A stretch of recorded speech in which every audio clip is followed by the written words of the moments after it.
I think the most important thing to know is that a police officer's job is unlike any other job. We are getting tasked with going into situations that no other profession or no other person signed up to do. They're emotionally charged, emotionally driven, and unpredictable. So asking a person, a police officer, to do that is pretty incredible. So I think our officers out there in this city and beyond are doing a calling unlike any other. As a patrol captain, unfortunately, I don't get to do the fun job of being on the street and responding to calls. I miss those days, I really do. On a daily routine, I'm addressing daily problems that we might be having within the department or within the city. It's not a glamorous job. I show up to work, I sit at a desk, and just like anybody, I start reviewing emails. And within those emails, I'm looking at daily logs in regards to calls for service that we had the day prior. So I stay ahead of what's going on in our community. So I do need to keep my thumb on the heartbeat of the city of Anoka to know what's going on. And then at the same time, what our officers are doing. It was just a day after graduating high school when Andy Youngquist started a non-sworn position for the Anoka Police Department, providing police services to the Anoka Metro Regional Treatment Center, eventually being sworn in as a patrol officer while also working as a school liaison officer. And then after 3 years of working in investigations, Andy was promoted to patrol sergeant, where he oversaw a team of patrol officers responding to calls for service. It was from that position in 2017 where Andy obtained his current position as a patrol captain for the city of Anoka. I've been employed by the city of Anoka all my life, actually.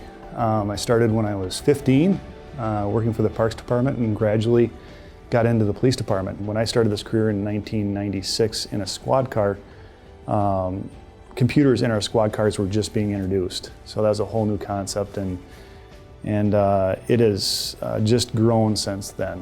When I got promoted to captain, I really went to the chief and asked for and promoted the idea of wearing body-worn cameras, just for that transparency. I knew it was needed, and I knew our officers would embrace it, and they did.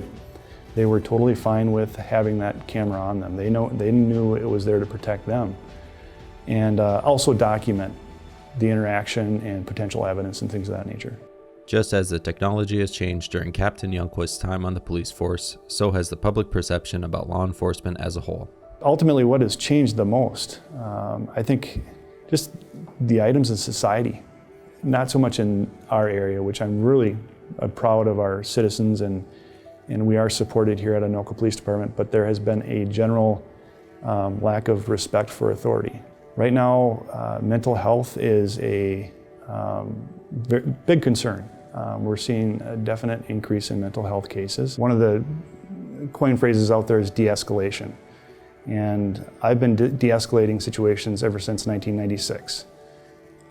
So our verbal skills are very important, and that's what our officers are doing when they go into any kind of emotionally charged situation. So a domestic or a mental health crisis situation. And I still remember this profession when I was a day out of high school being tasked with dealing with somebody in a mental health crisis.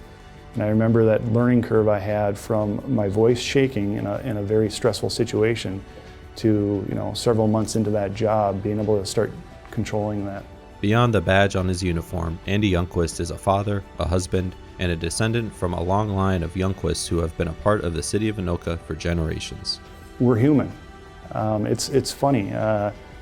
I've done many different positions in this career, and this uniform can act as a barrier, and it's more of a representation of the profession. It really is.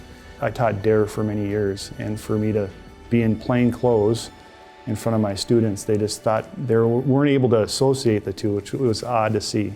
It is, and I really want the public and our viewing public, and that's why I'm doing this interview, to understand that's the challenge that's in front of us.